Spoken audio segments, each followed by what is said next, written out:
Good morning, good afternoon, good evening. I hope you're having a wonderful and blessed day. Today I'm going to talk about church women who are stuck in the party life. Meaning, like, if you ever notice a woman who is posting about her going to church on her social media page, and then she will post a picture of her being at a club or a party event the next day. And so they're actively involved in church and to a certain extent, meaning they go to church every Sunday, they go to Bible study, and then when the church have an event that they can attend, they'll go there and take a couple of pictures of being with friends and family at the church or members at the church. And then the next day you see them doing the same thing, kind of picture posing, but different clothing at the club or a club party and drinking until the point where they're drunk and taking pictures of the alcohol that they're drinking. That's what I'm talking about, because I know I see some on my page. And when you have people who are living that kind of lifestyle, it is the most important thing to realize that they don't have a relationship truly with God in heaven, and they do not have a relationship with Jesus Christ in heaven, because they are not in the Word. They are not following the Word in the way that God has showed them to follow it. And so they're more focused on this other lifestyle, which will lead into a direction you don't want to go into. And so when you have people who are living that life, pretending to really acting like they're knowing God, because basically they're doing the acting role. If you sit down and talk with them, they will probably tell you there's nothing wrong with doing that, and they will probably tell you Jesus drank a little wine, or Jesus wants you to enjoy your life. Jesus don't want you to be out here, or the world is just so stressful. This is what I'm doing. Well, let me introduce you to me and the way I used to live. Okay? I was never a person who was a heavy drinker, but I used to go to a lot of party events, and I used to go to a lot of events because I was involved in working for my mom and involved in working for a friend of hers who worked with a lot of entertainers. My mom worked with a lot of entertainers as far as doing their hair, worked in the movie business doing hair a little bit for actors, but she mostly worked with actors mostly, and some singers. And then a friend of hers who had a major business in broadcasting and still does very, very well in social media as far as broadcasting. In the 1990s, I attended a lot of parties where there was a lot of entertainers, a lot of major events. I also worked at those parties. Basically, I worked at the parties and helping. And so, and I worked in the music business. So I got a chance to really attend a lot of different parties. I have been to parties where it was just regular club parties, and I've been to parties where there were a lot of entertainers there. And I would only speak on this one party that I got invited to, and it was for this major basketball team. And my mom,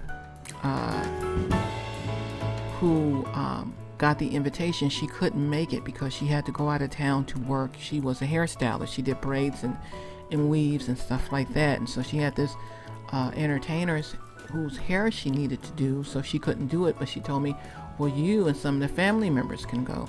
Well, I have a family member that can vouch for this story if she ever decided to talk about it as well, but she will. She's very open about talking about that. But we went, and another family member, her sister, all three of us went. And when I got to the front door of the event, sorry, I saw a friend of mine's coming out, and she told me, you don't want to go to this. This is just not the kind of party that we're used to going to.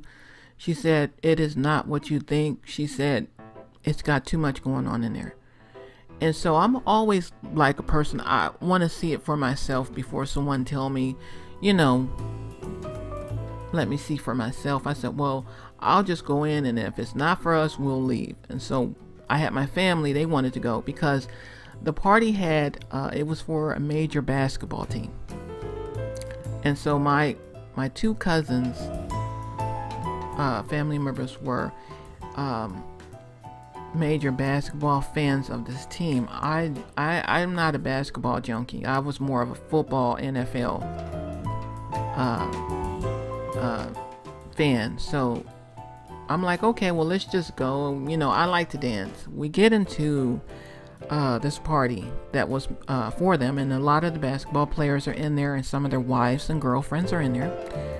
And the atmosphere was a no.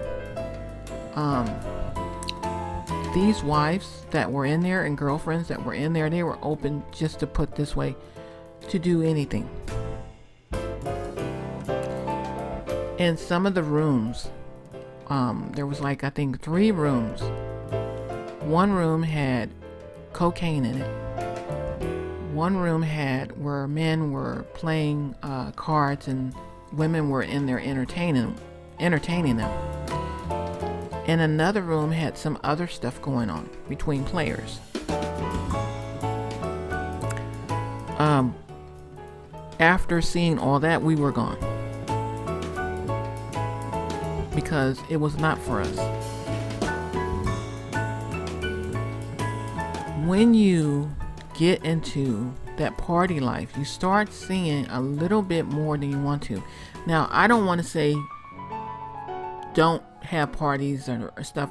Like, as a person who is actively following God in heaven, knowing Jesus Christ, you can have a enjoyable party. You can have something that's godly, is what I'm saying. I used to be a part of a church years ago that purchased a club for their church members to go to, and they would close the club doors exactly at 11 o'clock, and there was no alcohol served there, period. And you were not allowed to bring alcohol in. Sorry. You were not allowed to bring alcohol into the club. And so this was one of their ways of allowing the members to still go out and enjoy themselves. Now, whether that club is still open, I don't know. But I know the church always had something that was fun. And as far as, like, for me, I never went to the club. I was a member of the church, but I mostly focused on the part of doing acting. And so we would have like these plays, and so I worked on the plays. I wasn't one of the actresses in there, even though I did extra work. I never did like a main character role, but I knew how to work behind the scenes. And so my thing by sharing that story about the club, the party event for the basketball players, is you have to be careful of what you get involved in, because Satan have different ways to set up things that you'll get attracted to that life. And if you're like one of these ones that like to drink a lot, you'll get to drinking and be okay with what's going on in the environment, and then you'll get attached to that life because you're looking at it all. Some people get attracted to, impressed by people who are of the spotlight, that are very, very famous. And a lot of people who are, not a lot, but some people who are famous, if you're around some of them, they just want to just do their work and go home. But then you have those who live that life and who like being part of that life, and they want to bring more people in. Satan has ways of opening the door to get you there. I've been to parties where a friend of mine who invited me to a party, and seeing the things that were going on, I just started saying, no, I don't want to go to any more events and parties unless I know what I enjoy going to, unless I know what it's about. Now, I always try to encourage people to have like dinner parties or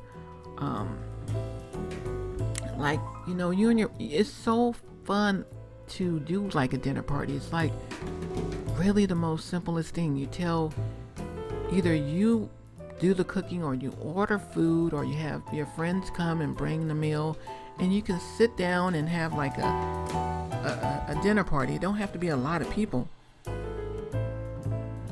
It can be like 6 or 7 people. It can be 5. I know my mom and her friends, they often had these dinner parties. I used to call it coffee parties because they start off drinking a lot of coffee. But they would talk about different things that went on in the world, different events, different stuff that went on. And so for me, it's like you can still have an enjoyable life. God wants you to have an enjoyable life. He loves you no matter what. No matter if you're dressing in a certain way, no matter if you're still stuck at the club, God's mission is to get you out of that club life and to follow Him, and you'll be able to still enjoy your life. Like I said, this is not to bash anyone. This is just to tell you, you don't need to be stuck in that life. And that story I shared with you is just one door that I went through and left out, because my focus was always on what God have for me and still have for me. You know, I don't want to be a part of that life. That's my old life where I used to be a part of, and I've never done drugs. I have gotten drunk before, and I just didn't like it. And I always said, I don't know how people get drunk and tell you they don't remember what they did the day before, because I remembered everything I did, and it just wasn't for me. I enjoyed just drinking like a little wine when I used to drink wine, and going to, like I said, dinner parties or going out to the beach and barbecuing with family and friends and sitting on the pier, just looking at people, you know, just enjoying the most smallest things in the world. That is, nowadays, you don't have to do major things to have fun, you know, but God wants you to know that He loves you so much that you don't need to go through a door that He didn't plan for you. He wants you to go through the door that He has for you. And that door of going back and forth between church and going to the clubs or going to party events where you're getting drunk is not a door that God has for you, because that door will lead you in a direction you don't want to go through. So, I hope this helps someone to understand the most important thing in the world is knowing that God loves you. And I hope that you allow God to heal your mind and keep you focused on what He wants for you, and allow Him to renew your mind and to also remove things that's not of Him, and stop holding on to sinful things that are not of God.